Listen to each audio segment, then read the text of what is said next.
In America, the action is deliberately kept short so that the players don't have to think for too long. They get instructions from the quarterback, who has, in turn, received them from the offensive coach. So no one has to think for themselves. This is the Dick Cheney version of creativity, otherwise known as doing exactly what you're told. So you get 4 seconds of extremely violent action, and then the only genuinely creative activity involved, a beer commercial. So that's not the most flattering perspective of America. But is there a point to be made when it comes to US comedy remakes? John Cleese is known for his strong opinions, and being a fellow Brit, I'm aware I have an extremely biased view when it comes to British versus American comedy. I'm not looking for any trouble, so we'll leave that topic for another day.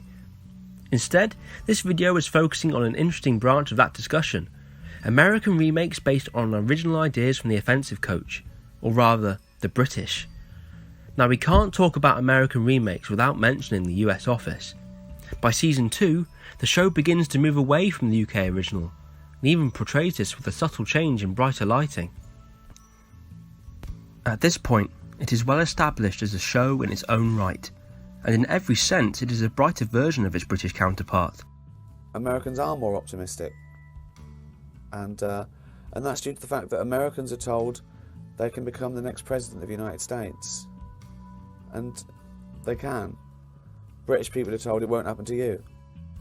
In this case, the more optimistic style of humour works, and that's not to say one version of The Office is better than the other. We'll leave that up to you to argue in the comments. But more so that through this optimism, the characters of the US version come into their own. Perhaps the relationship between Jim and Pam is more vibrant, or the failures of Michael Scott are more hopeful and endearing. But does this change from British pessimism to American optimism always translate? The American remake of Fawlty Towers would suggest not. CBS took the beloved British classic and turned it into Pain in 1999. For me, it was a bit of a pain to watch. But that might just be a shared British opinion. The original Fawlty Towers holds the same national treasure status as Fish and Chips or Dame Judi Dench, so there's no wonder that this remake falls slightly flat. Part of the charm of Fawlty Towers was watching John Cleese play a man who slowly descends into emotional turmoil. The laughs derive at the character's expense, whereas in Pain, the characters are a bit too upbeat for my taste. Not enough of the good old British failure to laugh at. The humour instead comes from the situation at hand, and never threatens the stability of the characters involved. I have a real gift with real meaning. If you think you can give me cash... Doing it again. Boom, boom, boom. This removes any sense of urgency in the storylines, and it turns into a sitcom with loud canned laughter in places where actual jokes should be. Hi. CBS also wasn't a big fan, and cancelled the series. So that's 1-0 to the Brits. Not that it's a competition, or that I'm counting. Another American remake to add to the mix is the US version of The IT Crowd, which was cancelled after an unaired pilot. It had the foundations to be successful. Richard Ayoade even reprised his role as Moss, but Ayoade himself, in an interview with Graham Norton, stated he was the only one dumb enough to do it. So what went wrong? Personally, I think British humour is very hard to replicate. I'm sure these American versions have talented writers, but maybe their usual tone misses a beat when it comes to recreating our shows. The original IT Crowd was written by Graham Linehan, while the American version had a team of 4 people adapting an already successful script. As an example of one of their American adaptations, let's look at this scene from the original. We set up a voice activation system on your computer. I think you're going to enjoy it. It might just take a little while to get the pitch right on the voice, but nonetheless, go ahead. Thank you very much. Bye-bye. Thank you. Hello, computer. Hello. Hello! Hello! In the US pilot, instead of the hilarity that ensues from the original excuse, the line is changed to Roy liking the new coffee machine, following which Denham calls downstairs and says, "Can you bring me the new coffee machine?" That's it. Doesn't quite make me chuckle like the first one. In this instance, it seems a team of writers leads to a script being overworked. But we know from shows like Monty Python's Flying Circus that multiple creators can be extremely successful. Graham Linehan noted that sometimes the process can be a stuffy business-like service. The transition from single writer to many influences is where the remakes seem to lose the original heart and purpose. Speaking of heart and purpose, what was it that made Gavin and Stacey so special? And what would happen to that show if you took away the perfect foundations of a couple torn between England and Wales? The answer lies in the American remake, named Us and Them. It's like Gavin and Stacey, but with all the Welsh zapped out, which is blasphemy if you ask me. The executive producer of the show, David Rosen, explains that the remake explores the two differing families and how they can clash. No two people come together alone. And the truth is that once you do start to come together, then you watch as all these new dynamics are formed, dynamics that maybe no one would have picked or chosen, and watching all those gears mesh. But that explanation is the exact opposite of what the co-creator of the original, James Corden, claims. At EW's Popfest in LA, Corden says that they never understood what the show was about, and goes on to explain that it was about the fact that most people's everyday life involves very little conflict. Most people like their friends. They might even hate their job, but they sort of get on with it. We wanted to make a show that held up a mirror to real life.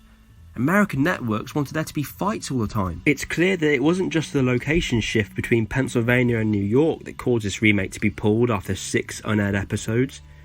It seems the show's creators failed to understand the true-to-life tone that made the original so successful. And perhaps, most importantly, the producers seem to completely misinterpret the relationship between Smithy and Nessa. Which is not really a relationship, but a highly perverted one-night stand. Whoa! Oh, hi. A perverted one-night stand? The 2019 Christmas special would very much beg to differ. Will you marry me? What? Marry me. Finally, it is impossible to talk about American remakes which didn't quite hit the mark without mentioning their rendition of the Inbetweeners. The show was made for MTV, and the result is an over-dramatised and unrealistic depiction of teenage life. Part of the charm of the original was down to how realistically it portrayed the bleakness of British secondary schools. Look at that. Beautiful. Come on, guys!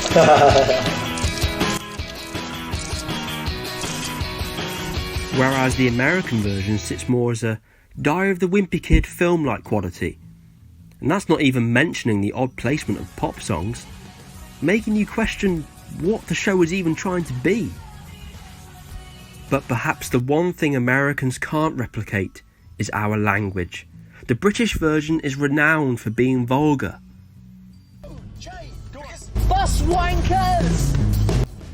Take this away and you're left with, well,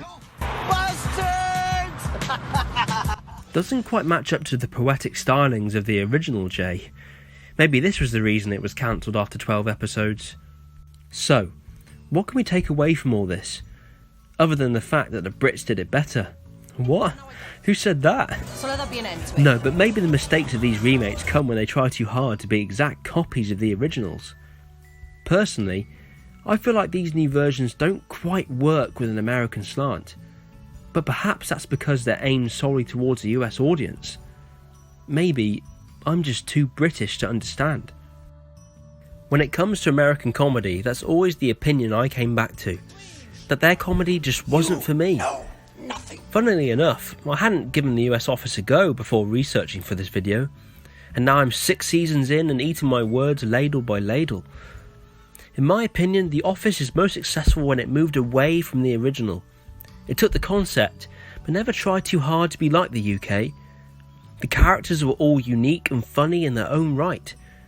The main point is that they understood the show, which is exactly what Payne and Us and Them are lacking. The US Office maintained the awkwardness of the UK version, but had an American spin of optimism that really worked. It was outlandish and absurd, but ultimately still clever and witty. But is its success an anomaly? Can you think of any American remakes I've missed that you'd love to see a video on? Or do you disagree with me? I'm quite full on the words I've eaten already, but do let us know in the comments. No! Suppose you thought that was funny, did you? Well, your little joke's got you in a lot of trouble. Thanks so much for watching, and make sure to check out the videos on our channel. Follow us on Twitter, Facebook and Instagram to keep up with the latest comedy content. And as the kids say, make sure to give this video a like. It really does help us out.